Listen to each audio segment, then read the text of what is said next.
Good morning, folks.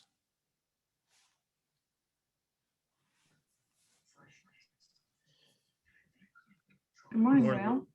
Good morning, Diana. Good morning, Will. Nice to meet you. Likewise, Mandy. Good morning. Morning, everyone. Hey, Will, this is Rick Menard from Building Community in New Hampshire. You were the last person I ever shook a hands with back in a meeting a year or so ago. Oh my with God. Barbara Seabart and Yeah. and Sean Berry. Well, nice to see you. Maybe you'll be the first handshake to do again, and Sure. once we Sure. we get back to shaking hands.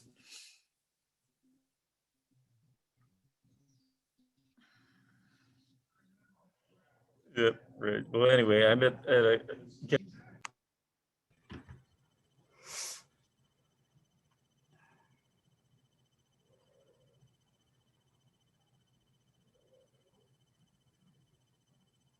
Good morning, everyone. We have a lot of people logging on right now. I promise you we'll get started in a timely manner. We're going to give everybody a few minutes more to get connected. So happy to see you all here, and we'll start introductions in just a moment. Okay. Isla, I sent you a short PP slide deck, and so if you can do it either way. You can put it on, or if you give me co-host.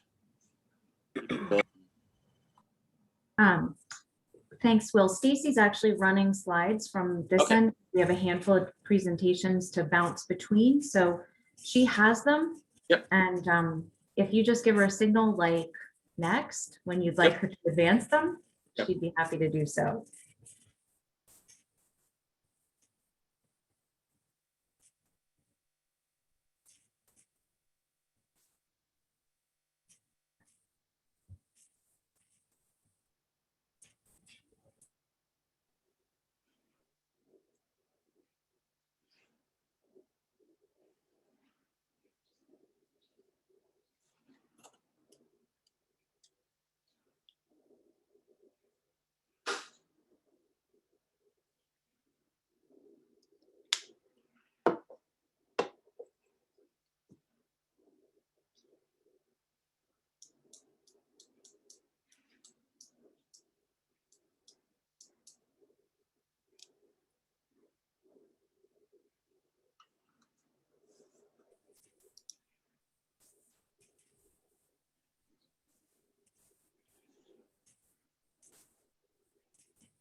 Good morning to everyone who's just joined.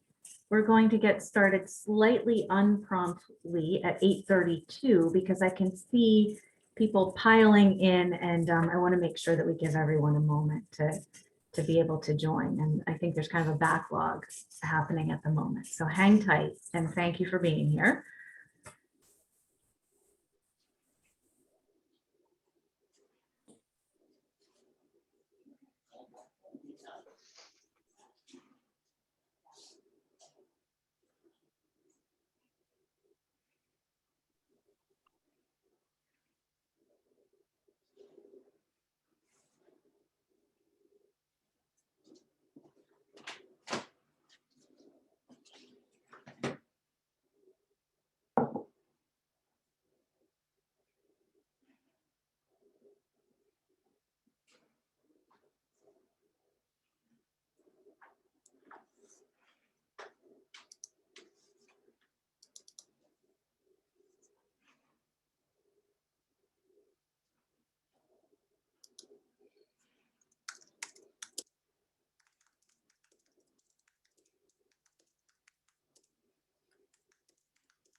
This might be my third good morning to those of you who have been on the call for, more than 5 minutes. We'll get started in 1 minute. I can still see people coming in. So I want to give everybody just 1 more minute to join us. And thank you for being here.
Okay, good morning. Let's get this DEI party started. I'm so happy to see all of you here. My name is Isla Dickerson. I'm responsible for marketing and community relations at Bangor Savings Bank. And Mattermore Chats is just one of the ways that we try to connect with our community at large once a month to try to help talk about topics that are important to businesses across our footprint in the Northeast right now. So I'm thrilled to have you here. I'm going to run through a few housekeeping items and then introduce our panelists, talk about the agenda, and we'll get started very quickly. So first of all, if you could place yourself on mute, if you're not already, that would be extremely helpful for the time being. And there will also be a time when we can all talk amongst each other as well coming up. If you'd like to have your camera on, we'd love to see your faces and be able to interact with you and share a smile. It's been far too long that we've been able to see smiles in person. So smiles on Zoom is the next best thing. We're going to have a handful of panelists speak and then an opportunity for open Q&A. And during the first portion of this, if you have a question, please put the question in chat. And we will make sure that following each panelist's 10-minute presentation, those questions for that panelist will be asked by me. I'm your friendly moderator and facilitator today. And we'll also then have an open Q&A following the panelist presentations. And then we'll move into some breakout rooms together where you will be in a chat room with a panelist and be able to network, introduce yourself, ask whatever questions or share whatever information you'd like to be able to share. We are recording today's session, and following today's session, you'll get an email that provides you with all of the presentations that have been shared, along with a link to this recording and some follow-up resources and links to resources as well. So let's kick this off. Panelists, I'm going to start with your introductions, and if you can just give a friendly wave so that we can see who you are. Mandy Levine, let's start with you. Mandy is owner of Mandy Levine Consulting. She owns a firm that is devoted to diversity, equity, and inclusion and facilitates a number of interactive DEI trainings. She's done a number of them here for us at Bangor Savings Bank, and I can personally attest to the fact that she's wonderful, and you are going to get to experience that today. Mandy's favorite dessert is molten lava chocolate cake, and this is where the first question for the group comes in. As we go through these, please add your favorite dessert to the chat. It will become important later on in the conversation. Mandy actually spent several years, more than several years, in employment law in the past. She's also a licensed professional investigator in Maine, and she co-chairs the Diversity Hiring Coalition of Maine. There, got that right.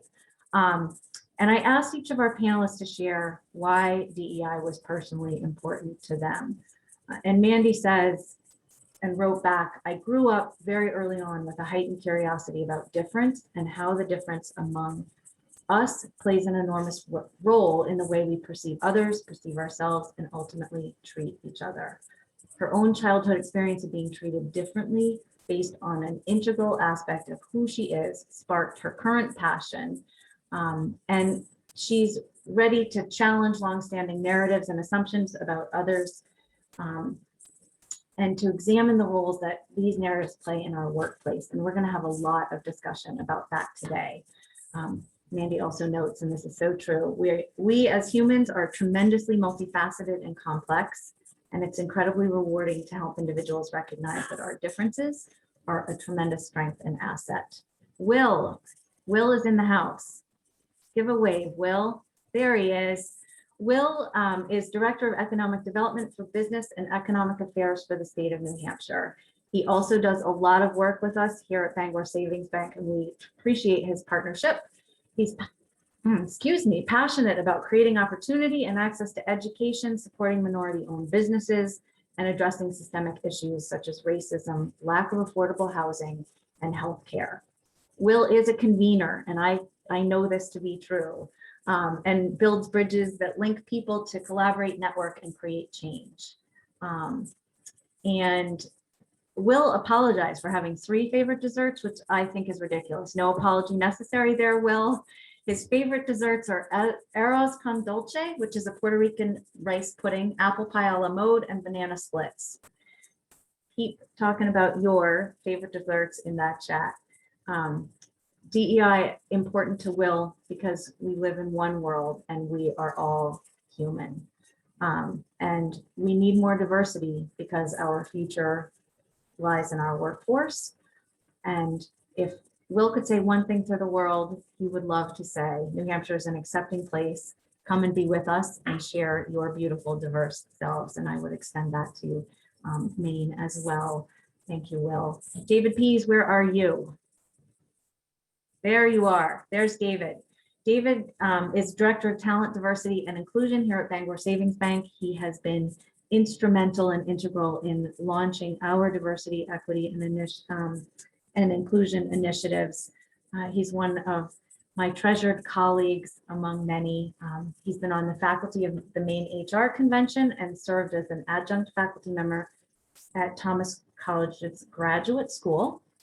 He has an HR career of more than 30 years and is the former state director of Maine SHRM, received the Distinguished Maine HR Leader of the Year award, and serves as a mentor and coach for a lot of people across the state, probably also to some of us here on that call. Favorite dessert, the Buckeye Tart at Timbers restaurant here in Bangor. It has torched marshmallow fluff, and if that doesn't sound good at 8:30 in the morning, I don't know what does. David writes, my inner child wants to say, I want world peace and to make the world a better place. And his adult view is, I want all people to have equal access and opportunity for education and employment and to experience happiness, fulfillment, and reach their full potential. Diana, where are you? There's Diana. Diana is a talent and diversity specialist here at Bangor Savings Bank. She has roles in talent acquisition and is an HR generalist. And Diana is a native of Columbia, relocated to Maine in the fall of 2020 after spending 8 years in Kansas. And Diana is currently co-chair with Mandy on the Diversity Hiring Coalition. Favorite dessert, Diana, tiramisu. And Diana, I think in her time here and even before joining Bangor Savings Bank, has just been incredibly passionate about talent practices, attracting, hiring, and retaining some of the best of the best, and is really passionate about tapping into the great talent pools that represent our communities. So those are our 4 panelists. And then we have some additional facilitators with us, Jillian Rich, who's a marketing supervisor here at the bank. Jillian, where are you? She's here somewhere, waving, I'm sure. Jillian loves pumpkin cheesecake tort and really feels this is important so that she can be better, do better, and raise her daughters to do the same. And Sandra, where are you? Sandra is a corporate communications strategist here at Bangor Savings Bank. She works at the intersection of all of our internal, external, and executive communications. And she is currently a member of our newly formed DEI Council here at the bank. Dark chocolate chips, says Sandra. I can imagine you having handfuls of them. And important to Sandra about DEI is honoring individuality and greatness in each other and celebrating heritage experiences and who we all are. Brings more empathy and love into the world. So just in those brief few moments and introductions, I've heard some of my favorite words, including desserts and empathy, love, talent, retention, diversity, inclusion. So welcome again to all of you. What I would love to do now, Stacy, are you ready to turn over to our first panelist, Mandy, and her presentation? Yes. Excellent. Right, just one moment. And Mandy, if you just give Stacy the next signal from your slide. I'm ready, Stacy. Okay, hopefully everybody can see my slides. And as you have questions, please put them in the chat and we will get to them immediately following this presentation by Mandy. Mandy, please take it away. All right. Well, good morning, everyone. It is so lovely to see and meet you all. What a way to start the day talking about our favorite desserts. I don't think I've started a day that nicely in a long time. So in the next 10 minutes with some warp speed, I'm going to be walking you through some first steps that you can take to start embedding diversity, equity, and inclusion, or DEI, within your own organization. Next. So first, I'm going to ground us in some common vocabulary because these are some very large topics that we are talking about. And it's really powerful in the sphere of DEI to make sure that we're all using the same terminology. Next slide. So first, what is diversity? When we're talking about diversity, we're talking about differences. We're talking about the unique attributes that every single one of us possesses. So we're talking about things like race and skin color and national origin and religion. We're talking about aspects of identity like gender, gender identity, sexual orientation, my age, whether or not someone has a disability, whether you're a veteran, socioeconomic status. We see tremendous disparities in socioeconomic status throughout our states. We're talking about things like my beliefs and values and opinions. All of the richness that makes up a single human being is what we're talking about. We're talking about differences. Next. There are many, many studies that support the myriad benefits of having a workforce composed of people from diverse backgrounds and experiences. And I know Will be touching upon this during his time, but at a very high level, studies support that when we have diverse teams, we are more innovative, we're more creative, we're able to make better decisions. Each one of us coming together with our own skill sets and perspectives and lenses create a greater, more creative whole. You're better able to provide customer service that is tailored to your particular customers, and customers very much appreciate seeing themselves reflected in your workforce. And last but not least, you're necessarily going to grow your talent pool. When you cast a wider net, you will have more talent to pick from. Next slide, please. Now, the E in DEI stands for equity, and sometimes these terms equality and equity are used interchangeably. So I want to give you a high-level overview of the distinctions between the two. When we're talking about equality, we are working under the assumption that everyone starts at the same starting point, which is not in fact the case. And under equality, we provide the exact same resources and benefits, and we anticipate that everyone will have the same outcome. So in the picture on the left here in this diagram that I really love, you see that we give the identical box to everybody, the same resource, the same benefit, but they don't end up with the same outcome. So the individual on the far left didn't need the box to begin with to watch the game meaningfully.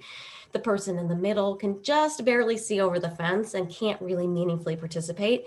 And then the individual on the far right is unable to get onto the box and is still unable to watch the game that's being played.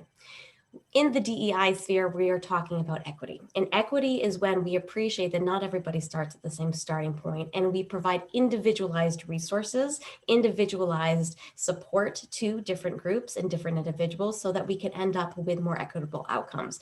So in the reframed picture on the right, you can see that the person on the left didn't need the box and is still able to meaningfully participate. The individual in the middle needs 2 boxes and then is able to meaningfully watch the game. And then on the far right, that individual was provided an individualized ramp that allows them to watch the game. Next slide, please. Here's a couple of distinctions between these two very broad terms. So contrasting the two, equality, let's say you've got an office building, you provide equal resources for ingress and egress. We give everybody a door to go in and out of the building. But that doesn't really provide the equity that we're looking for, recognizing that there might be some individuals, for example, who are trying to get in and out using a wheelchair or a walker or pushing a stroller. So from an equity vantage point, we're going to build a ramp to facilitate entry into and out of the building. Another distinction could be, let's say you're rolling out a terrific new benefit at your organization.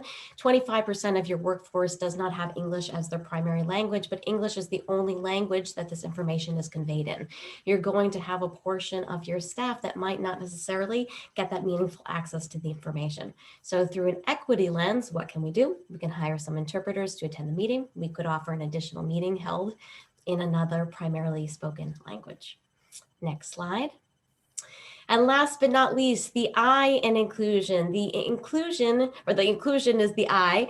Inclusion is the how. Inclusion is how we leverage the diversity that we seek within our workforces. Inclusion is where we aim to create a workforce where people can bring their best authentic selves to work every day, where you do not have to shield or cover or hide some integral aspect of who you are, and people feel respected and valued and heard.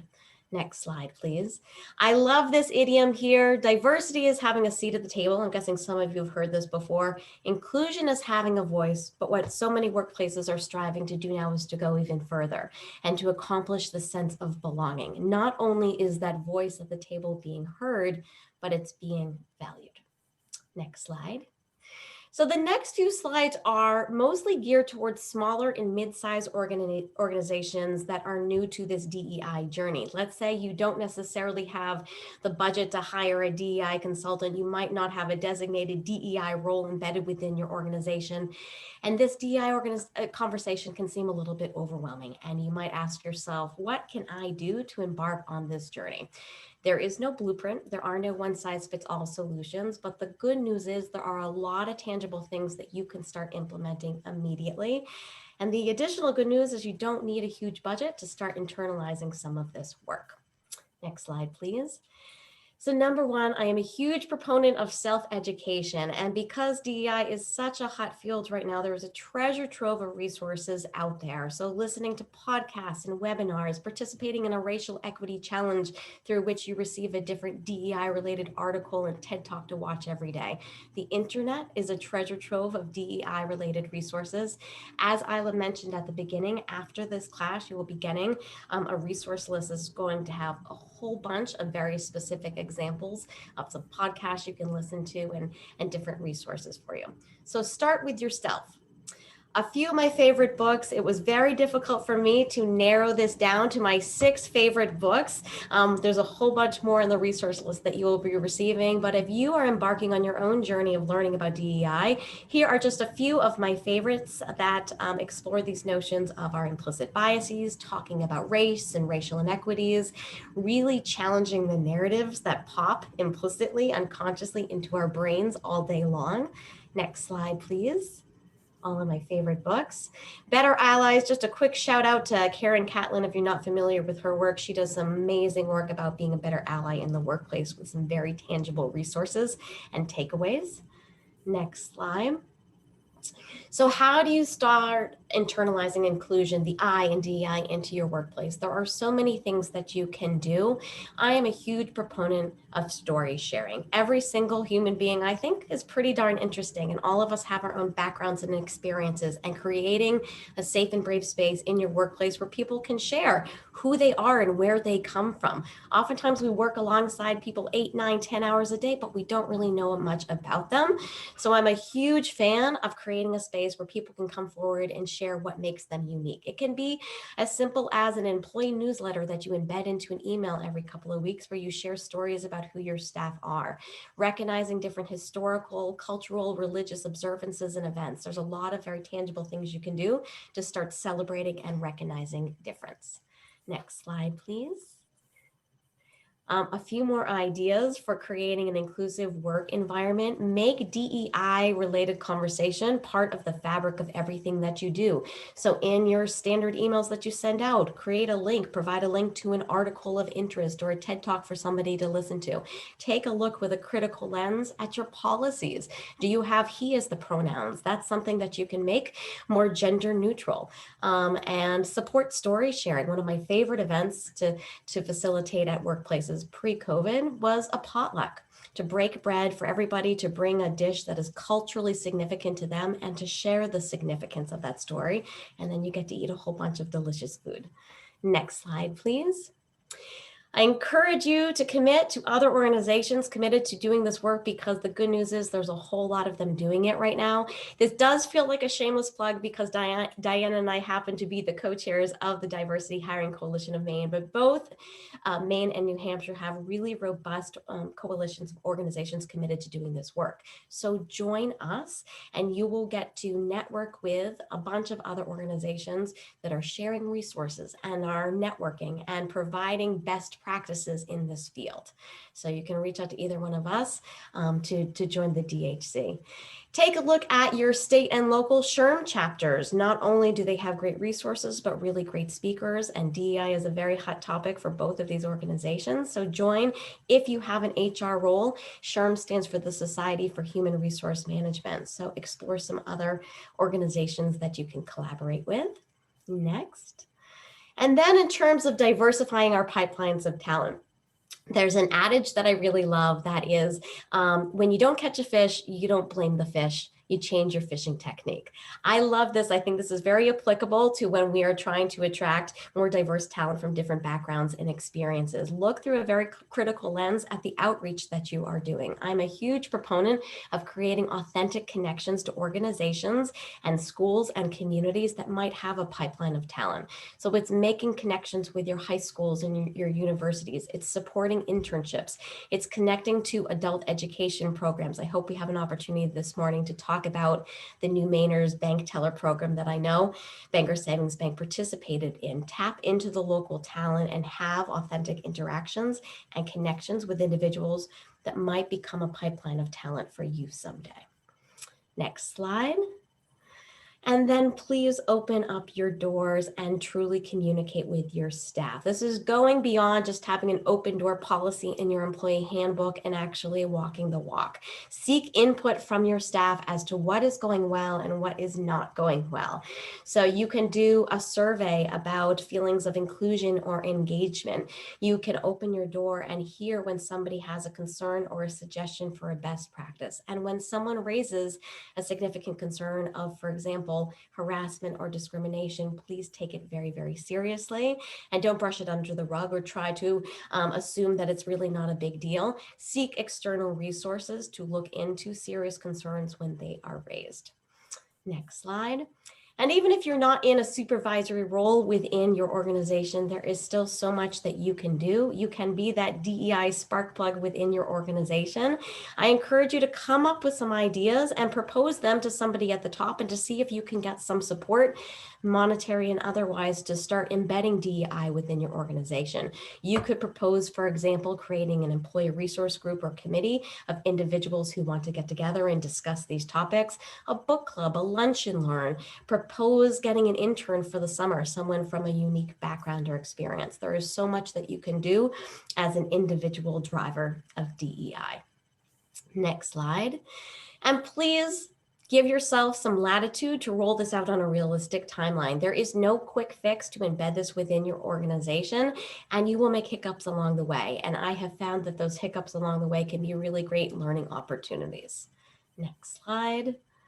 So this work is not a sprint. This is not a marathon with a finish line. It is truly a lifelong journey of learning more, challenging yourself. And I think this applies to both individuals as well as organizations. This is work that's not going to go away. This is work that is going to forever be relevant because we're talking about human beings. So I encourage you to commit to doing the work. And I personally think that it is well worth it multifold to invest into these initiatives. And do not forget, your people are your most valuable asset. And I think that is my last slide. So thank you. I hope I stayed close to 10 minutes, Stacy. That's hard for me, You even did though I good. talk very fast. You did beautifully, Mandy. Thank you. We do have a couple of questions for you. Great. The first of which comes from Michael, who asks, what is the biggest obstacle to embedding DEI into an organization here in Maine? And what has been the most successful implementation? Oh, I love that question. For me personally, as an outside consultant coming in to work with organization, the biggest obstacle I have encountered is people thinking that this conversation is not relevant to them and thinking that, well, I don't come from a quote unquote diverse background. How is this applicable to me? And so I think the more that you can do to make this conversation relevant and relatable, the more you're going to get buy-in from people, to help people recognize that diversity does in fact have this very broad definition, and to help people appreciate that this is not a scary topic. It doesn't have to be a shaming, blaming, confrontational topic, but to make it relatable. And then all of a sudden, when you can open the door for some of that story sharing, all of a sudden you see this clicking with a lot of people of, oh, wow, this is about me too. And how can I be part of that? And so the second part of the question, Isla, was what has been successful? Mhm. Some examples of successful implementations. I think it's included in that Well, for question. me, if you've worked with me before, you know that I'm a huge proponent of trainings. And so I love sparking conversations with employers. That for me is really, really powerful, because if you can get within an organization and provide that same baseline conversation with everybody, people walk away with hopefully the same understanding of what DEI means, how it benefits all of us. And you can get buy-in when people are able to open up a little bit and express some vulnerability and start recognizing that this is something that is relevant to everybody in your workplace. So baseline trainings for me, I'm a huge fan of. Although sometimes, Providing a starting point and a shared language. yeah, a shared language is really important in a starting point. Yep. Renee and David have shared a couple of resources in the chat, and we would love anyone who has resources, please share them in the chat, and we'll gather them at the end and include them in what we share following this meeting. Michael says, thanks. Chris says, thank you, Mandy. I appreciate those book recommendations. And there's a lot more on the resource list, right, Isla? There'll be a whole bunch of a couple dozen, I think. There will be a lot of books. Renee has an interesting comment / question saying, if I hear one more time that we don't need to work on this because Maine is the whitest state, perhaps we need to ask ourselves why Maine is the whitest state. And she's leaving for another meeting, but I think that's a great question and something that we look at and people certainly talk about. Any thoughts on that, Mandy? Yeah, absolutely. And I do hear that sometimes. And I've encountered that with New Hampshire as well, where we are states that are white, but I believe about 94% white. Why is this applicable to us? And I think that mindset can be really hurtful in a lot of ways, because it erases the very real prejudice and discrimination that people of color in our state do regularly encounter. So it sweeps that under the rug. It doesn't appreciate the lived experiences of people with Black and brown skin here within our state. And I think that we need to appreciate that those of us who are white have so much work to do. So the work really remains in us to start challenging our own narratives and doing the positive outreach and committing to the work. So I hear that sometimes too, and I try to flip the paradigm a little bit and help people appreciate, well, the fact that we are such a white state, as Renee suggested, might mean because maybe we are not welcoming to people from different backgrounds. And what is the work that we need to do to create a more welcoming and inclusive state? I think both in Maine and New Hampshire. I've got 2 more questions for you, and then we're going to move over to Will's presentation. And Will actually has some great answers for why diversity, equity, and inclusion are such an important part of our future, and why the expansion here in the Northeast of DEI is such an important part of that future for us. First question of the 2, any examples or stories of what not to do? I think that's a great question, and it's one that we can also talk about in the breakout rooms and upcoming in the broader group chat following the presentations. But Mandy, do you want to take a quick stab at that? Yeah, I think what you don't want to do is, I have a whole bunch of ideas in my head. You really don't want to tokenize people, I think is one of my recommendations. If you have somebody on your workforce who comes from a different background than the rest of your workforce, to anticipate or expect that person to have to be a spokesperson for everybody of their race or national origin or religion or sexual orientation, and to try to do the work in a more nuanced way. And at the same time, also not to tokenize as an organization. Well, look, I have one individual, I have one staff member of color, and this demonstrates that I'm committed to diversity. We have to really get beyond the superficial representation and make sure that we are truly making sure that everybody feels included. We're not tokenizing people as a check the box sort of mentality. And to be doing it really for the right reasons, because we appreciate that our workforces are a heck of a lot more interesting when we have people from different backgrounds among our team. I just find it really, really inherently interesting to go to work and to be surrounded by people who are different from me. But that doesn't mean tokenizing or trying to cherry pick people who might appear to be different.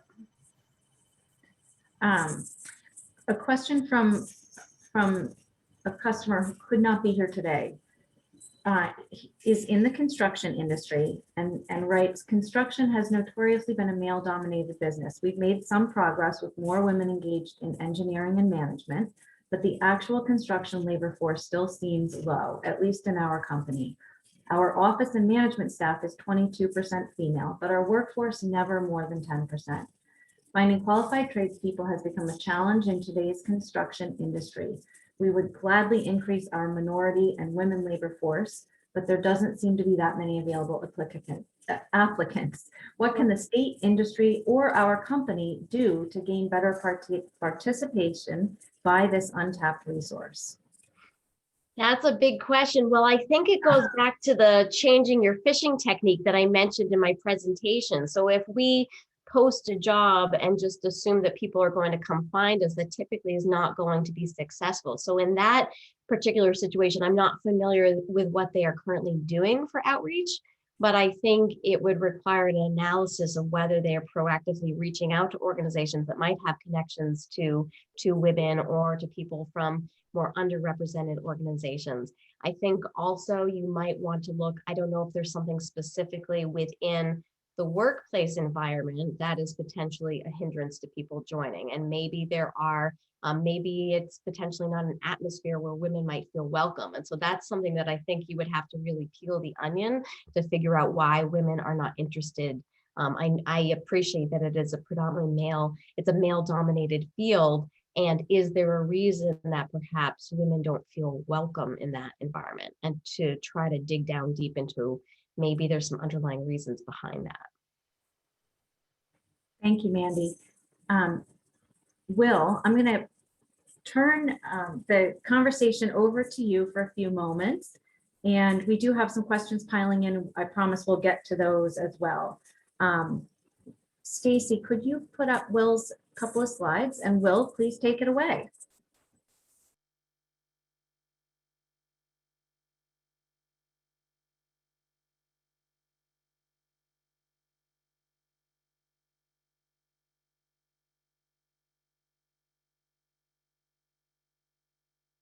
Will, you're muted, Will. My apologies. Good morning.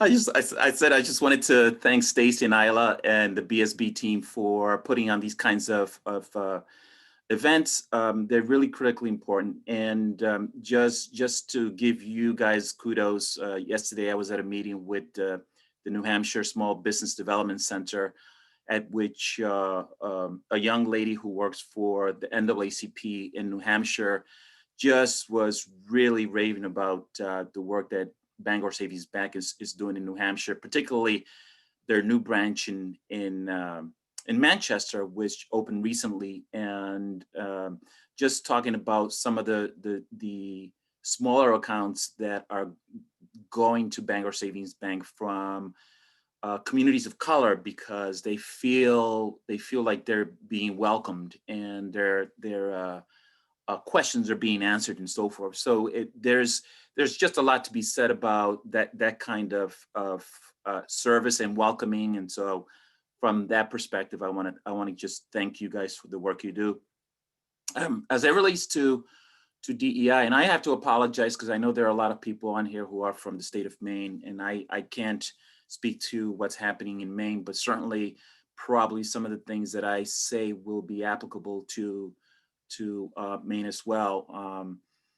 I'm steeped in everything kind of business development, community, economic development related and DEI related in the state of New Hampshire.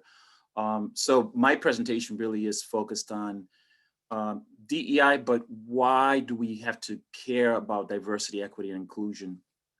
And if you could move on to the next slide, please. And I'm going to go through these very quickly, and I'm very familiar with the McKinsey studies that have happened in 2015, 2018, and 2020. But there are a number of other studies that confirm the findings that McKinsey has found in their research, and that is that diversity matters. It matters particularly when you're speaking about business and industry and the bottom line. So the findings are that DEI, if you have diverse workforce, if you have leadership that is diverse, and if you have boards that are diverse, the research finds that those companies that have that type of diversity always do better in their bottom line than companies that are not as diverse or not diverse at all. So that is the finding. And so when you think about it, it's just that is a big deal, right? I mean, so those of you who own companies or those of you who help companies kind of deal with this issue of diversity, equity, and inclusion, I have to speak now. We're now speaking about, geez, it's not just important to make people feel welcome and included. And we know that people are making decisions about going to work for businesses based on the fact that whether you have a diverse workforce or not, whether you have a diverse board or not, whether you have a diverse leadership team or not. I know that I've seen that happen over and over again in businesses in New Hampshire, where companies try to do the right thing. They try to recruit employees that are diverse, but especially if they come from out of state. But what happens is when they get here, it's not just a matter of hiring them. There's a whole series of things that have to happen to onboard, to create the environment where those people feel welcomed and part of the belonging, as Mandy said, which Mandy, I just want to say thank you so much for the presentation. I certainly like to say that I always learn something new, and that we have to be open-minded about that. And certainly this morning I learned a few new things about from your presentation, and the belonging piece is a really critical piece in all of this. And so when you don't create the kind of environment that is supportive of these individuals, again, whether you're trying to onboard somebody onto a board or the leadership team, then those people probably will leave you, especially if they're not steeped in the culture of the state. And we know that both New Hampshire and Maine are kind of, play to their own beat, and they're a little bit unique from other places. And so we have to approach it from that perspective. How do we recruit somebody and onboard them and make them feel comfortable and welcome and supported? Because if we don't, then they're going to leave us. And that, so we're all, companies that want to do the right thing are going to struggle if they don't approach it from that perspective. And I would like to say also that we are at the start of this, and we all have to recognize this. This is something that everyone struggles with. We're all learning. Businesses are trying to do the right thing. They're trying to learn as they go along. And it's going to take a while. I mean, especially in places like New Hampshire and Maine, where we are not as diverse. It's certainly in terms of race and ethnicity, right? And that said, we are, and you can move on to the next slides, please. Just and the next one. I'm sure we'll make this available. So again, we are trying to do the right thing, but we are far from where we should be. And we know that in the last 10 years, while we have made some progress in diversity inclusion in the workplace, with women, with racial and ethnic minorities, they still have to do a whole lot more. And it's going to take us time to get to where we need to be. One of the things that I am starting to see, especially in the last 3, 4, 5 years, is this real thirst, desire for people to be more inclusive and to say within their businesses, whether they're owners or they are leaders within their business, to say we need to change the conversation and the dynamic, because the rest of the world is changing, and we need to change along with the rest of the world, particularly as it again, businesses being businesses and looking at their bottom line. If you're going to be competitive with the rest of the nation, with the rest of the world, just within New England, you have to look at this whole issue of diversity, equity, and inclusion. If you don't, as a business, small or large, you're going to be left behind. And that's, hate to say that, but that's the truth, and that's the bottom line. So, that said, there's a lot of good stuff going on in New Hampshire in terms of groups, individuals that are really interested in doing the right thing. Please go on to the next. And so in our state, in New Hampshire, we're doing a tremendous amount of work with the NAACP, with an organization called Diversity Workforce Coalition, with the Endowment for Health.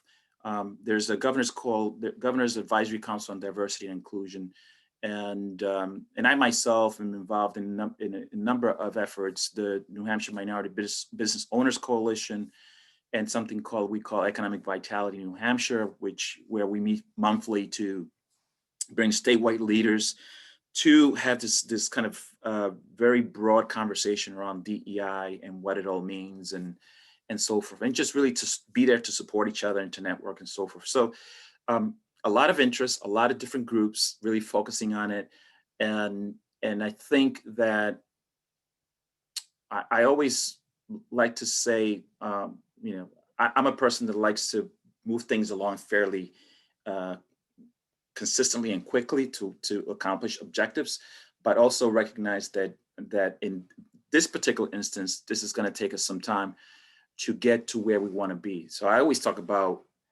5 years, 10 years out, where we're going to be then in terms of getting businesses to where they need to be, but also one of the challenges that we face, and I think this both applies to Maine and New Hampshire, is the shortage of workforce, and then other things like housing. So in terms of workforce, we we know that in New Hampshire, we are going to be at, we're now about 3.6% unemployment. Prior to the pandemic, we were at 2.6% unemployment. So pretty soon we will be back to that 2.5% unemployment. And what that means for us is that, you know, back then we were thousands and thousands and thousands of workforce short across all industries and sectors. And we're going to be back there again. And so what that means is that as states, we have to be really proactive in the recruitment of workforce from out of state. And if when we're doing that, that we really have to focus on thinking about, okay, well, how do we make ourselves really welcoming as states? How do we put that out there in terms of marketing and highlighting our really wonderful attributes, which both states have, so that we can welcome more diversity? And that's what we're trying to do in New Hampshire is through building these networks, these groups, whether it's through the Diversity Workforce Coalition on Education and working with businesses, or through NAACP, or through the New Hampshire Minority Business Owners Coalition. It's really to set up all these different phases of DEI, for lack of a better term, so that outfacing, when people are looking at us from outside, they can say, you know, New Hampshire is really working on some really interesting things around workforce, because we want to attract those folks, whether they're they're people who want to start new businesses, or they're people who want to come here and start a career. We really have to do that, and we have to provide the support mechanisms for them to say, I'm going to New Hampshire because they have the resources, they have the communities, they have the networks, and I feel as an individual or as a business owner that I'm going to be supported there, and that I'm going to be able to hire workforce that is diverse and so forth. So I'm going to end it there. And these are some studies and research that is also kind of supports the McKinsey study. But I think I want to end by saying that this is hard work.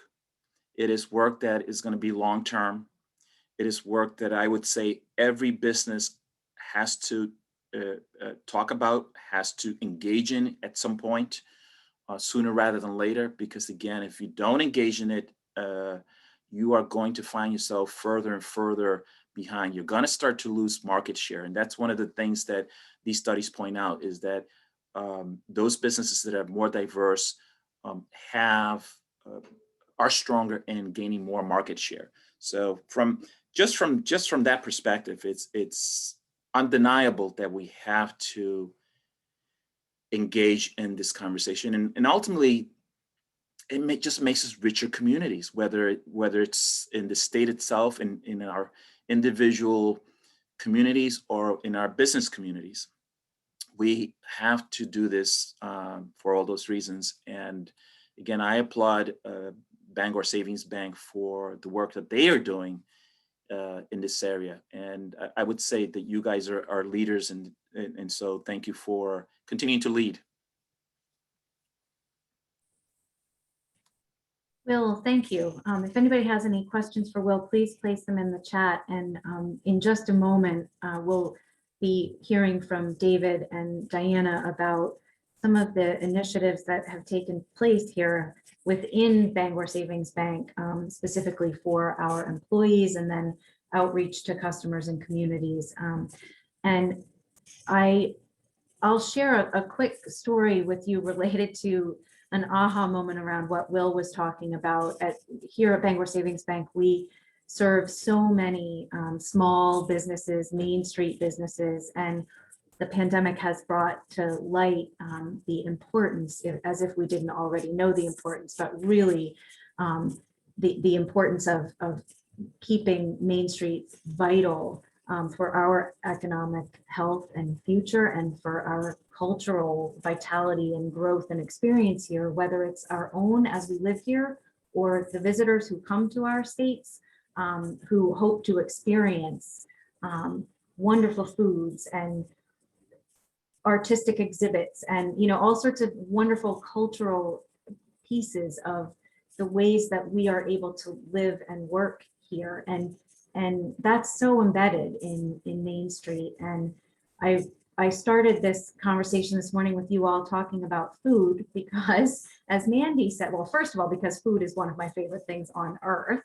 And my favorite dessert would be potato chips. So, but secondly, because food, as Mandy said, there's a door opener right there for all of us. Food is such a connecting point. There isn't a person on earth that I know that doesn't love food. And sometimes starting that conversation can be as easy as asking about what is someone's favorite dessert. And then all of a sudden you land in a conversation about their grandmother's cooking and heritage. And it's just a beautiful way to incorporate DEI into a conversation without having to try to stumble into it in a very awkward way. Those starting points could be as simple as, what is your favorite dessert and how did that become your favorite dessert? And tell me a story. And we have a couple of questions for Will. Well, we have some thanks for you, Will, which I'm sure that you can see in the chat. But Christy asks if you are seeing direct data related to losses. Well, anecdotally, I have, because one of my prior roles was prior to coming to the state, I was the president at Great Bay Community College on the Seacoast in Portsmouth, and my work always took me out to build these relationships with businesses, and of course, in talking about workforce and so forth. And one of the things that I kept on hearing, and this goes back to your comments, Isla, was that businesses wanted to do the right thing, so they're going out and recruiting engineers and production folks, and they're bringing them from out of state. And within 6 months, they're losing them because either because they could not find a way to connect to community, they would, things like finding a barber or being able to date within your own group, whether ethnic group. I mean, those kinds of things matter. And if those networks are not built, those connections are not there, then people are going to feel isolated. And we're all human, and we, those connections are so critically important. And I think sometimes we make them on our own, right? We find a way to do it, but sometimes it's very difficult, especially if you're coming into a new environment, whether it's a new company or a new state or both, and feeling like, okay, you're dealing with all these challenges in terms of acclimating, settling into your new job, and then you're having to deal with these other kind of challenges that typically you wouldn't have the challenge. And so we do lose people. Yes, to answer the question, we do lose people, and we have to get better at that. Companies have to own it and help individuals. If you're going to onboard somebody, it's not just a matter of bringing them on and giving them the job. It's a matter of, okay, well, how do I help this individual? And that probably applies across every individual. How do I help this individual and support that individual? And I think this is to Manny's point also, in terms of becoming part of our community. And that is not, it's easier said than done, but we do have to approach it from that perspective. So that's that challenge, but also the fact that we have a deficit of workforce, and that's a challenge for us long term. But we have to be proactive, and we have to say we're building a better New Hampshire, a better Maine through focusing on diversity, equity, and inclusion. And we know if we do that, we're going to be able to attract more talent to the state that is more diverse. So we have to be proactive about it. And we have to say, we want to do this. Yeah, we're predominantly white, but so what? The future is diversity. The future is multicultural and so forth. And I think that is, to me, it's a wonderful future outlook. Thanks, Will. I see Susan, thanks for being here and sharing some resources. And again, if anybody would like to post resources in the chat, we will gather them up and share them with everyone following the meeting. Will, thank you again. It's really helpful to sort of have that economic perspective on why this is so important, as well as business owners and business people. And that question that Christy just asked makes me wonder if in fact that is not being measured in any substantive way, perhaps there's an opportunity there to start measuring it. So I'd love to ask you about that following this conversation. And now I would like to turn it over to David and Diana to really talk about embedding DEI in your organization and to kind of take a deep and look into how we've done that here at Bangor Savings Bank. Thanks, Isla, and welcome everybody. Thanks so much for taking time to talk about what is a great, to me, a great topic.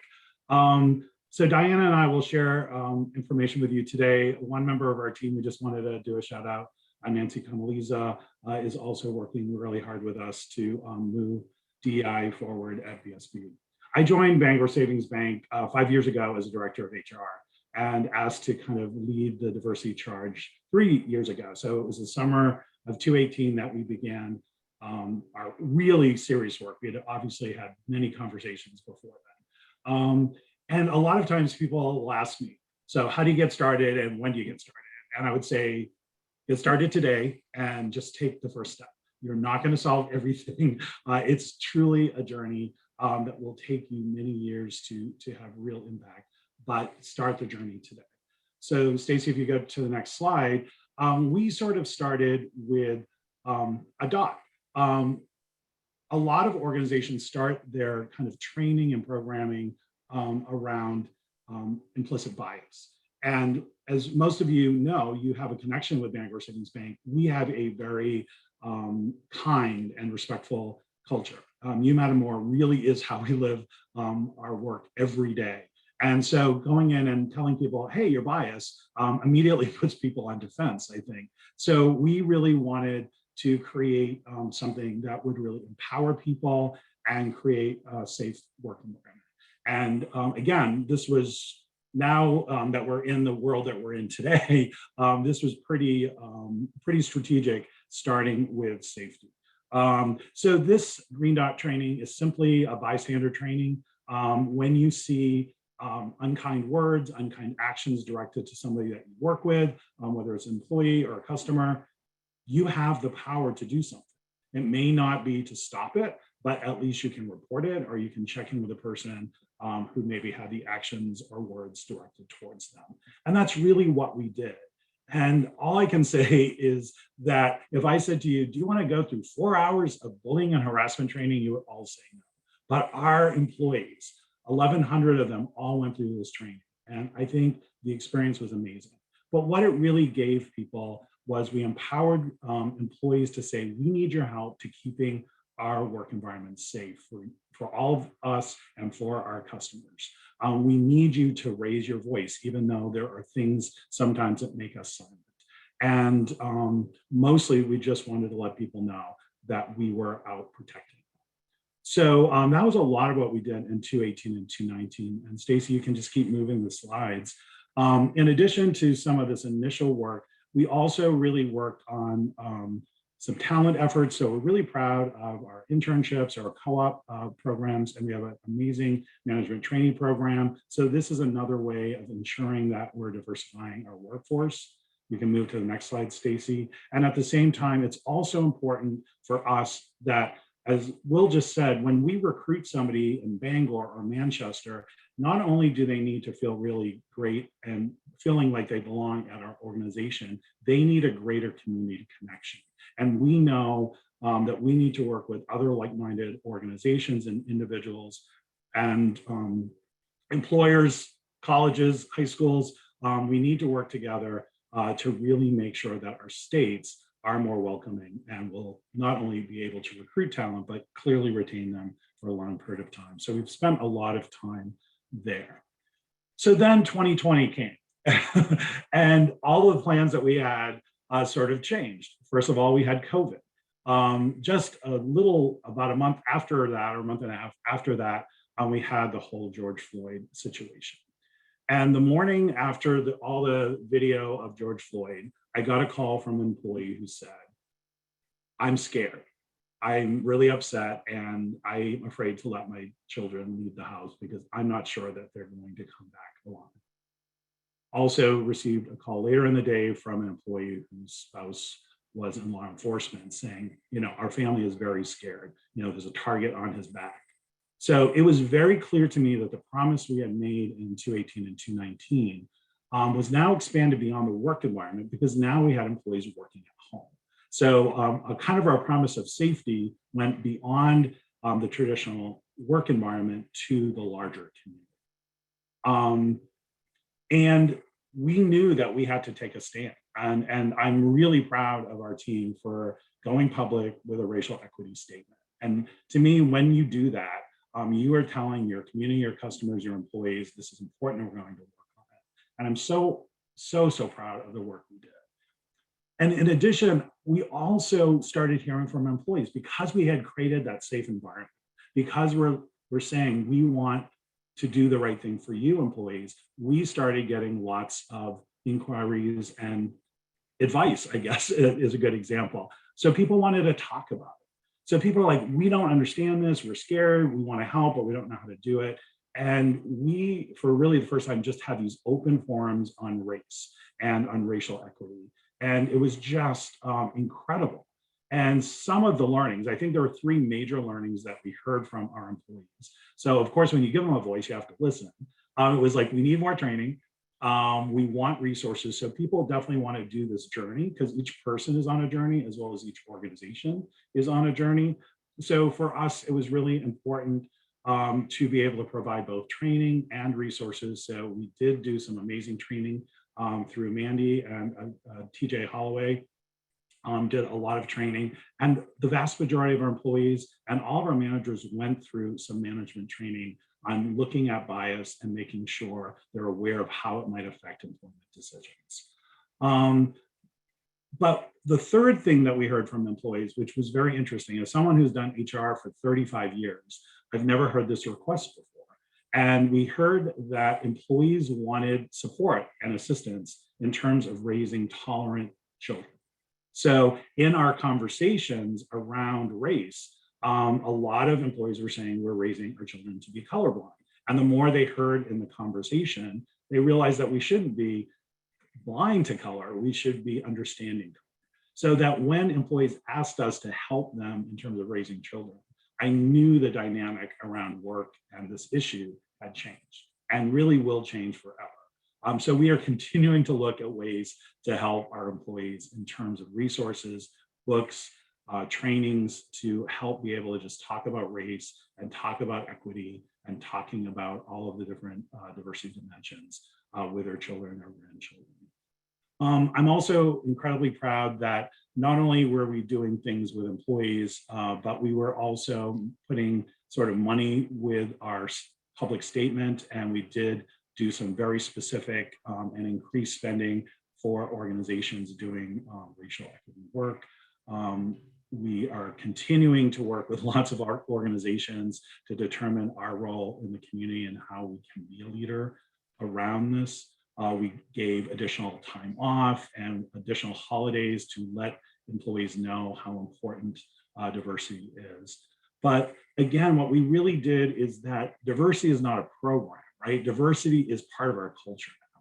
It's the way we think and the way that we treat each other. So I think that's really important. And along with that is, why is diversity and equity and inclusion important to your organization? I think organizations need to be really genuine about why this is important.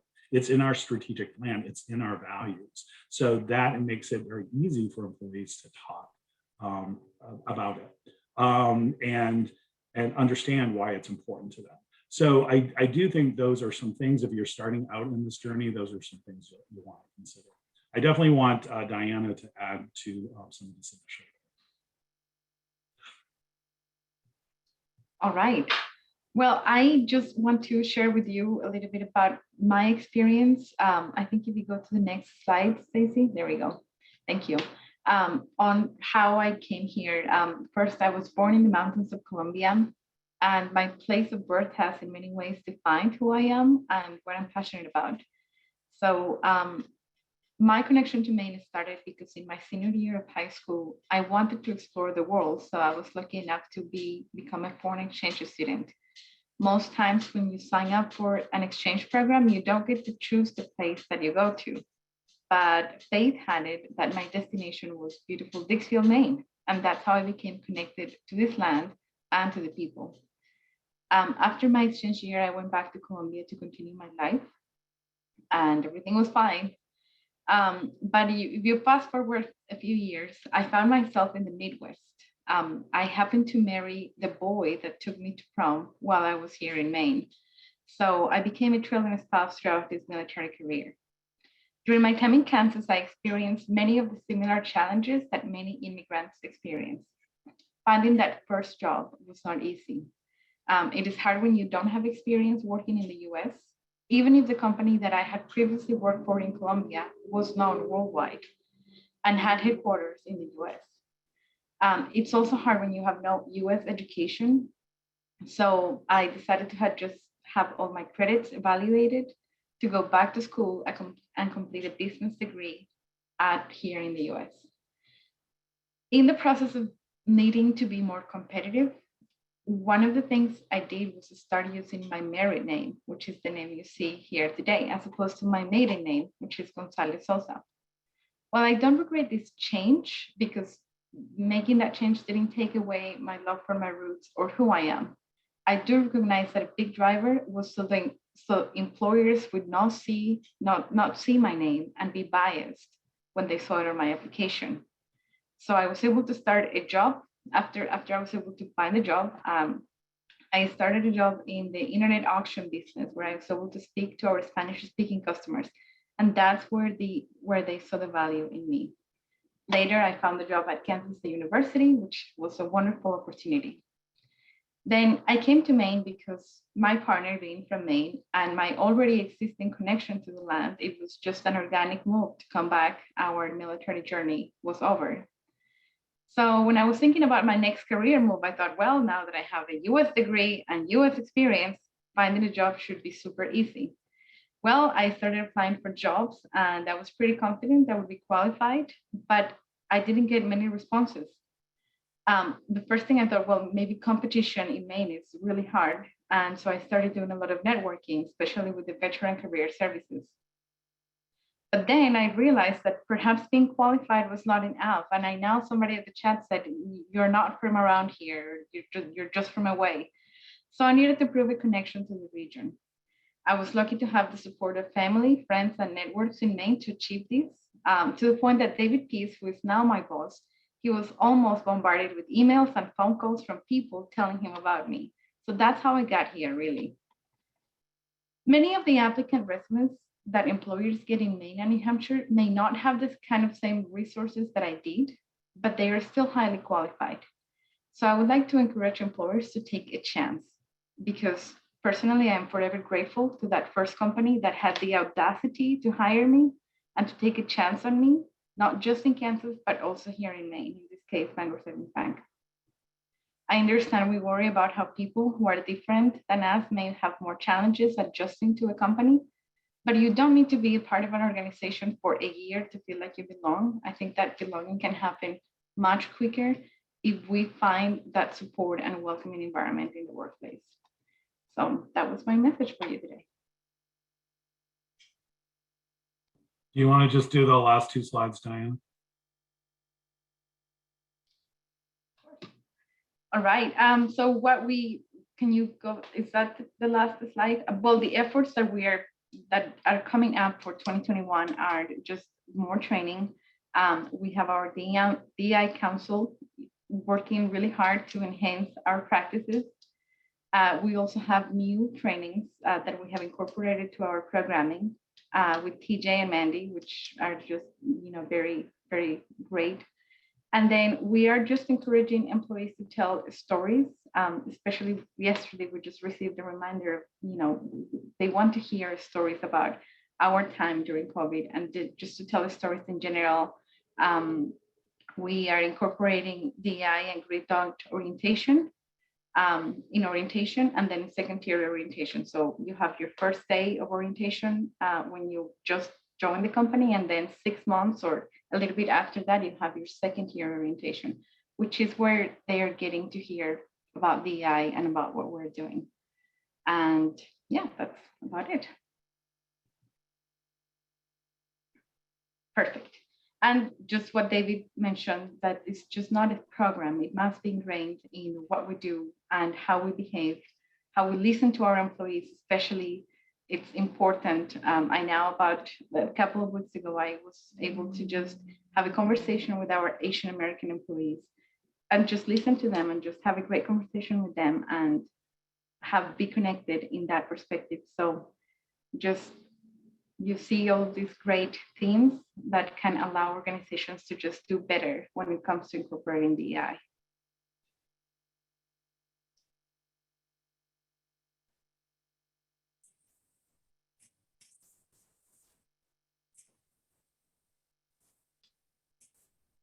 Diana and David, thank you so much. We have a couple of questions already in chat, and this is the place where you can pose, specific questions to David and Diana, or more broad questions for the entire panel. And I'm just going to start running down through some of the questions that have been asked throughout. Panelists, I will tag you in posing that question, and if you would like to hand it off to somebody else, please do so. I'll do my best to make sure it gets to the right person. And the first question that I'll pose, and David, I think you might be really helpful in answering this one. Are there resources within the financial realm that we may access? For example, if we're interested in proactively applying a DEI lens to increasing financial literacy, access to auto loans, mortgages, starting businesses, how could we learn best practices or be in the loop on progress being made? Yeah, I mean, I think you always want to work with your local banker, right? It's really important to, first of all, start out and find out what they're doing. I saw earlier one of our branch managers in Lewiston, Kendra Wheeler, is doing a lot around financial literacy, and especially with the immigrant community in Lewiston. So that's really exciting. When we were doing the recent round of PPP loans, Jim Donnelly, who's our chief commercial lending officer, reached out and sort of said, we need to get more minority businesses and diverse organizations applying for PPP loans. So we had a group of people, and we're still reviewing that. Every community bank has a CRA officer. We have two amazing CRA folks, Jim and Jay. And, we're doing a lot right now in New Hampshire with the New Hampshire Banking Association and a digital equity group in terms of really working with the Manchester School District and trying to create career paths and just opportunities for young students to work and to kind of gear them towards the banking industry. And here in Portland, we've been part of a really amazing program called Today's Teller, which was 5 financial organizations in Maine and the Portland Adult Ed who have put immigrants in Portland through a teller training program and have placed them in financial institutions. So those are just some examples of what your local, what BSB is doing and what other community banks are doing. So definitely, if you want access to that, or you feel like we need to be to another group, just let us know, and we'll do our best to reach out. The follow-up piece to that question, thank you, David, was, is there a comprehensive thinking in the realm of Maine, in the realm of moving Maine forward? Together we achieve more and lift all. And I will say that I think there are a lot of people working on this topic within Maine and a lot of organizations, and also within New Hampshire. I'm not aware of one umbrella organization that is leading that in Maine, although I think hopefully we're heading in that direction as these conversations, progress. And I'm sure anybody who wants to be a part of that could raise their hand and try to help start organizing something like that. Will, I think you've almost been or become that umbrella in New Hampshire. Could you speak to a little bit about what that looks like? Yeah, and thank you, Isla. In New Hampshire, again, a lot of these efforts have been evolving over the last few years, and we really have been coming together to really try to understand what all of us bring, whether it's an organization or individuals, to this effort. And through some efforts, there's an organization called, it's a fledgling organization, I would say that, but it is evolving, and gets at this point, and that is that we're trying to develop an umbrella organization to really tackle all of these things, and try to centralize as much as possible all these different efforts without, and respecting the individual effort, but saying at the same time, we need to understand what everyone is doing and what are the resources and so on and so forth. And so Economic Vitality New Hampshire is this effort. And one of the things that we would love to do, and we're working on building, is a comprehensive, very robust website that is going to have all these different resources for people who have physical disabilities or ethnic or racial minorities, who are veterans. So kind of approaching it from the diversity in its broadest perspective, and again, bringing in all these resources, all these groups. So if you're a person from outside looking at New Hampshire and you're Googling and saying, okay, well, what's happening in New Hampshire in terms of resources for women or resources for people with disabilities or veterans, they can go to this website and get some of that information. That doesn't exist right now. And so it's trying to do that. And we're building it as we kind of fly it. So it's an exciting time. I think, in a year or 2 years, we're going to be in a very different place in terms of this work. And I think Mandy said it, that this is not a sprint. It's a bit of a marathon, and it's going to take some time to evolve. But we are doing it. And I wanted to add to the question that David answered in terms of resources. So in New Hampshire, there are a bunch of resources that are evolving. So for example, the Small Business Administration, the Small Business Development Center, the Center for Women in Enterprise, all of those different organizations have now, because of the relief programs for post-pandemic recovery, have all these different resources that are coming down the pike to ensure that we are reaching down to underserved communities or communities of color and so forth, so that there are specific resources there. And I'm assuming that those exist in Maine as well. So I think we're getting better at working with both local, state, and federal organizations that bring these resources to the table.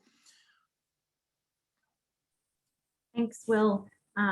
We've had a couple of questions about timing of this, because the conversation has been so good that people are asking, does this end at 10? And it's technically slated to end at 10, but whoever can will stay on longer to ensure that we can continue the conversation. And if you have to leave at 10, we will follow up with a video that you can get back to at your convenience, and a whole bunch of resources. So feel free to stay with us. And if you've asked a question, please be assured that whether it's a follow-up answer or an answer right here, we're going to get it to you. We won't leave anyone's questions hanging. And I think what we're going to do at this point, because of time, is stay in this room together as opposed to moving out into breakout rooms, and answer as many questions as we can. And we can certainly schedule more time together. If people are interested in another one of these conversations in the future, we'd be happy to do that. Mandy, this question is for you.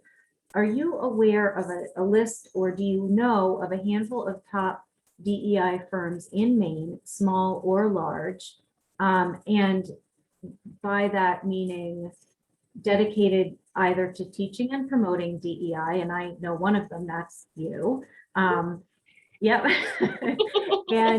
and or top companies dedicated to incorporating DEI in their practices, policies, and procedures. And I know you work with a ton of those folks. Well, I would say in terms of DEI consultants, there's a handful of us doing the work, and I'm excited to see that that group is growing leaps and bounds every day. So I don't know of there being, and David and Diana, please chime in. I'm not aware of there being a central repository of all of us doing the DEI work. I know that Maine Biz recently devoted their most recent issue to diversity within Maine, so there were some resources there as well. But I don't know of one primary list of DEI consultants. In terms of organizations that are doing the work, I have, and I'm genuinely saying this not just because I happen to be part of this conversation, but I have been so positively overwhelmed by what I've seen happening in the banking industry. And when I work with banks, Bangor Savings Bank and others, I often share that my past stereotype of banks was the Wolf of Wall Street. That was my past mental image of what a stereotypical banker was. And what I very quickly realized is that banks are composed of individuals who are really genuinely committed to this work and want to do the right thing. So I think there's a number of mid and large sized banks that are really walking the walk and doing this work. I think a lot of organizations in healthcare are doing some really great work here as well. The larger organizations in Maine are increasingly having DEI devoted positions. I think that's probably more of a luxury for most organizations at this point in time, and something that ideally a lot of us would love to get to.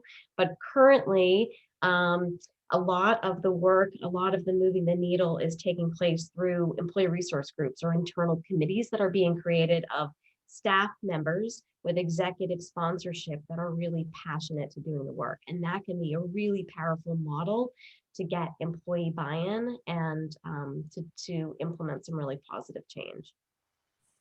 But Diana and David, I don't know if you want to add on to that. I know you're in the same space as I am with all of this. I think you covered it pretty well, Mandy. I don't really have anything to add. Okay. Can I add that to Mandy's point, one of the things we do need to do, because this is true in New Hampshire as well, is really get a better understanding of what that looks like. And Mandy, just as an offer, I'd love to maybe work with you on that and others to really try to put together a comprehensive list, because we know, I mean, I sit on the board of the New Hampshire SPCA, for example, and we're now going through this work. And one of the challenges, and I'm trying to assist them with it, but one of the challenges is, you know, that there are very few folks like Mandy that do this work professionally. So I'm assuming that there are others out there that do this kind of work, but we don't have a real good understanding of what that landscape looks like. So it'd be good both for Maine and New Hampshire to have a better understanding of that. Oh, thank you. This is a really great question. And actually, Sandra, I'm going to pose it to you because I know that we both grew up in rural communities in the Northeast, and I'm wondering if it's something that you are thinking about, or maybe the DEI Council here has thought about. Will makes an excellent point about not just inclusive workforces, but also creating inclusive communities. In rural states like Maine and New Hampshire, it seems like creating inclusion is even more challenging. Any thoughts on approaching this in rural communities?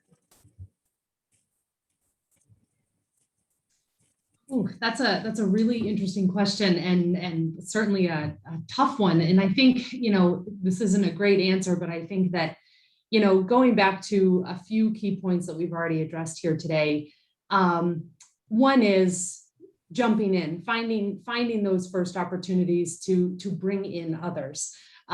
Certainly I grew up quite down east in a very rural community and now live in the great community of Ellsworth. And any time that we can bring in others into conversations, whether it's about, business on Main Street or, how, in childcare, however that works. And so jumping in, starting one-on-one conversations, for me, that's first and foremost. Secondly, I also think it's also broadening again, and remembering, not just broadening, but remembering that the definition of diversity and inclusion is quite broad, and that we do have diversity in all different kinds in our communities. And I think starting there as well with what is there and growing and ensuring that we're being welcoming, whether it's through the language that we use in marketing ourselves as a community or in how we interact with others and making those connections. I know those are broad answers, but those are the ones that come to mind.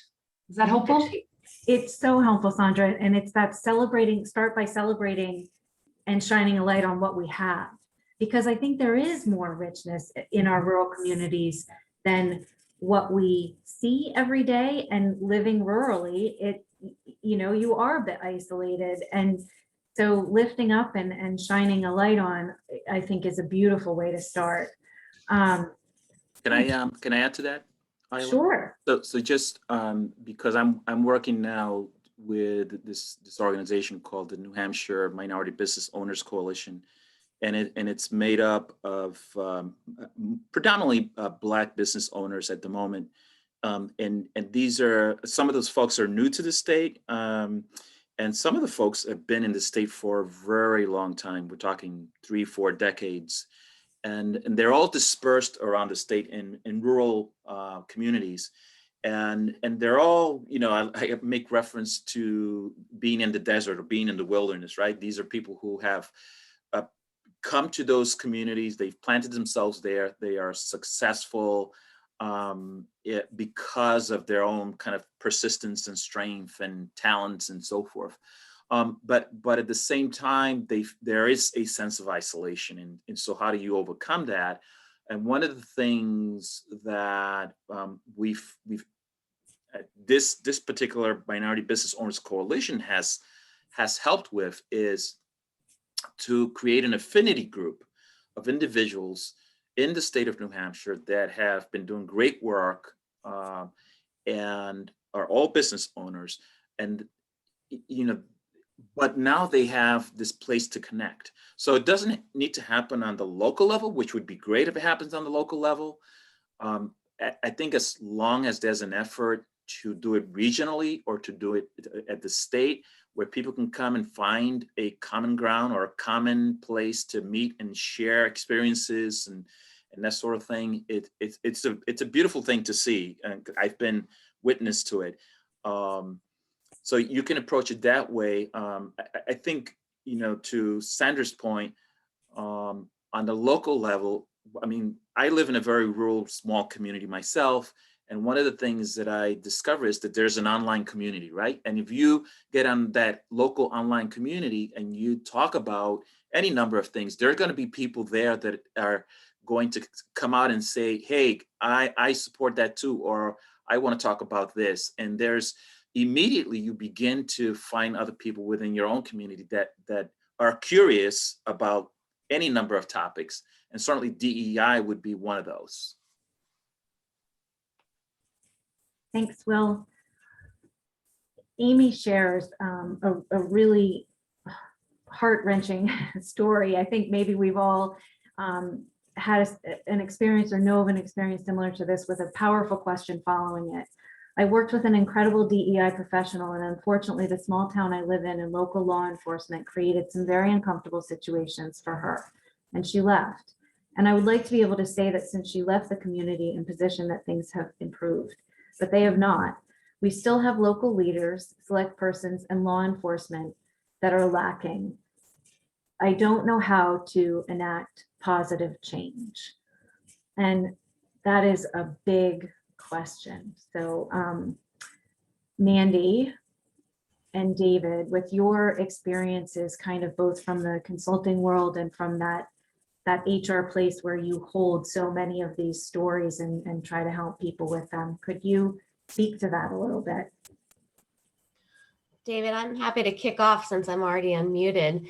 I think, well, that story does break my heart, and I can imagine that happening in a couple different communities that I've certainly worked in. I think for me, I would want to know more about the nature of the pushback, and I would really want to dig into why not only was this person not treated well, but what was it that didn't succeed? So is it because there was a lack of buy-in from individuals in that group? Was it a lack of appreciation of the relevance of the conversation? I think Sandra did a really beautiful job of talking about how even in our rural communities, how very relevant this conversation is because of the broad definition of diversity.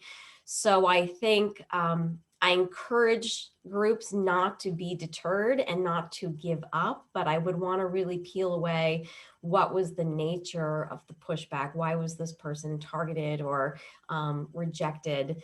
And really the importance of having those engines that could behind the scenes carrying on the work. Because there will always be, and I have found this pretty universally, there will always be a contingent of folks who are not necessarily supportive of or embracing of this work. And so making sure that hopefully louder voices can prevail to make it relevant and meaningful. But I'd want to know more about what the pushback was. I'll hand the baton to you, David, to my left. Yeah, no, I mean, I think you definitely got us started. It's again, it's going to be persistent conversation and persistent challenging. If you're talking about local political officials, then again, you need to find someone who has a different perspective and help them put in a voice. But even as a citizen, your voice is really important. It's also really great to build a coalition, right? Find other like-minded individuals and organizations so that it isn't always you, the one, who's speaking, but that a variety of people can continue to raise questions and challenge what's going on. But in terms of how do you gain buy-in, whether it's an individual, whether it's in an organization, or whether it's in a community, you have to create a vision of hope. You have to create a vision of what this change is going to look like, right? And I think a lot of times we just sort of say like, this is the right thing to do. But for obviously some people, they don't see that this is the right thing to do. So what are the key points in that organization or in that community? So if it's a talent issue, then being able to talk about, for us to recruit the top talent to come to our community, we are going to need to do this, right? So how do you create hope and encouragement for something better by making this change? And you will find those people when you can create that who will come forward and sort of work with you. There's some really uncomfortable situations that I'm sure we're all in. And so that to the point of creating a coalition or starting conversations with like-minded people and finding then ways to approach the folks who have power is a really difficult path to undertake. And it's a really individual path to undertake as well. Some people are very comfortable approaching someone with real or perceived power and saying, I notice this is happening and I'm concerned about it, and can we talk about it one-on-one? And some people are not and would rather approach that in a very different manner, and perhaps not having the direct conversation individually, but having a conversation with a larger group of interested people. And whatever the approach is, it's just about starting the conversation in whatever place you're comfortable within, because then it grows. And when you have that feeling in your stomach that something isn't right, it's not. And finding a way, even simply reaching out to someone that you know who's good at those conversations, or who you know might know someone in that's a great start. But just using your voice in whatever way you can is so important to just contributing. If we all use even one little piece of of our voices to contribute to the greater good, we create something so much larger and better. David, you and I were recently a part of a situation that, could I share something about making assumptions? Absolutely. I think that's an important one. The photo. Mhm. Yes, okay, so thank you. So David and I were recently working on a project with a number of other people, and one of the individuals in this project, who shall remain nameless and is external, what said, well, I just saw David's photo and I'm sorry, but I can't use that photo because David is a straight white man in his 50s who cannot represent DEI. And this was said directly to us. And I was astounded at the audacity of the assumptions being made there. David, please speak to that, because the assumptions part of it is your story. Yeah, I mean, it's so interesting. I mean, I think we've just learned to define people through labels, right? And one of the things I am learning, even over the last 5 to 6 years, is how everyone has to define themselves, right? I get to decide whether I want to identify as gay. If you think I am, you can ask me the question, but kind of that's my right to sort of say, I'm gay, right? And for people to determine what their gender is, right? When a lot of us were growing up, there were 2 genders, and now there's a spectrum of gender, right? And we need to be very careful not to label and box people in. And truly, I'm just learning to just ask people, like, how do you identify? What's your preferred pronouns? What else do you want to share about yourself? And I think it's just a much more positive way of interacting with people. And one of my concerns in this world of DEI is, as an old white dude, again, people make assumptions that I can't speak to diversity, but I've been doing this for 35 years.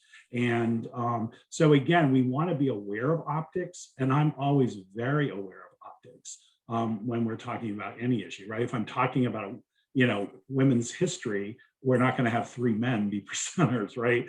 So we have to be very aware of it. But I also think the optics and too much emphasis on optics does take away from the genuine conversation about everybody needs to be part of this. Part of Women's History Month is, I said, I have a role as a male in authority and in a position of power to help young male professionals understand they need to be allies, right? We have a really important issue. I've been working my entire HR career working on, gender equity with pay.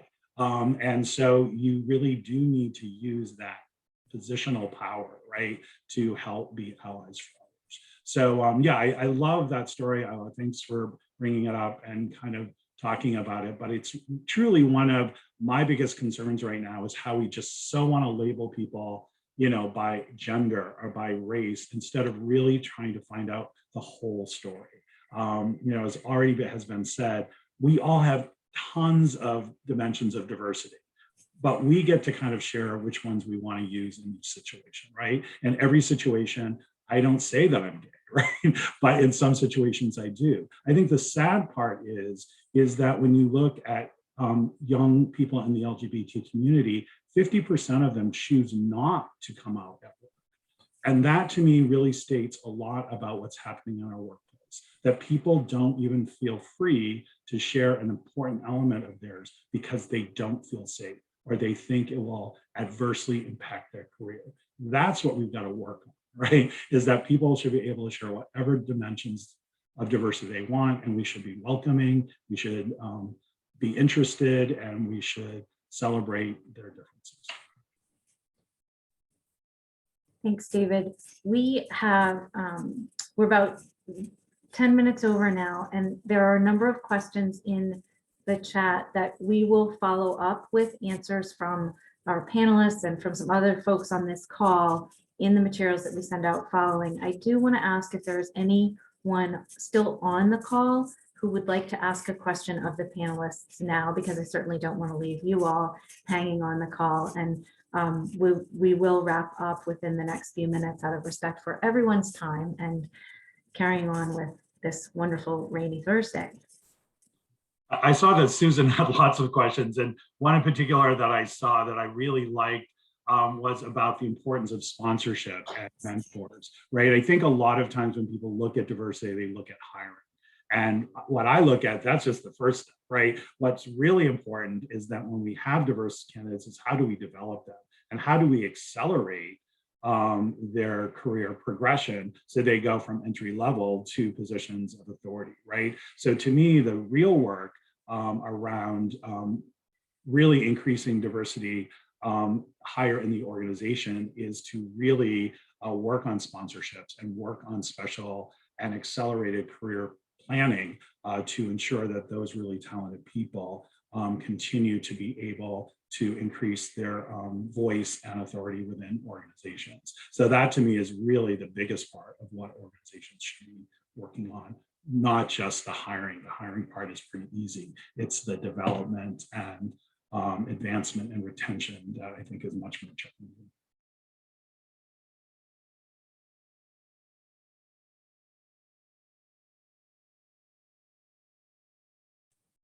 All right, we have lots of great information to get out to everyone following this call. So in a few, give us a few days to get that all rounded up and watch out for your email. And in the meantime, I'd like to say thank you to our panelists and facilitators for being here, and for all of you for participating in such an important conversation.